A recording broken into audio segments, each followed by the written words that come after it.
الذين كفروا وصدوا عن سبيل الله أضل أعمالهم والذين آمنوا وعملوا الصالحات وآمنوا بما نزل على محمد وهو الحق من ربهم كفر عنهم سيئاتهم وأصلح بالهم ذلك بأن الذين كفروا اتبعوا الباطل وأن الذين آمنوا اتبعوا الحق من ربهم كذلك يضرب الله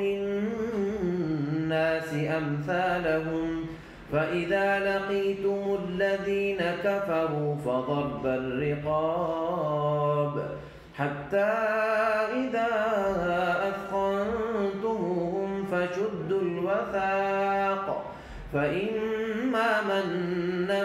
بعد وإما فداء حتى تضع الحرب أوزارها ذلك ولو يشاء الله لانتصر منهم ولكن ليبلو بعضكم ببعض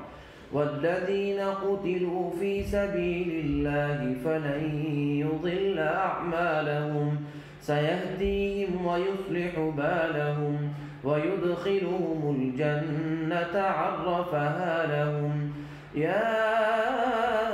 أيها الذين آمنوا إن تنصروا الله ينصركم ويثبت أقدامكم والذين كفروا فتعسا لهم وأضل أعمالهم ذلك بأنهم كرهوا ما أنزل الله فأحبط أعمالهم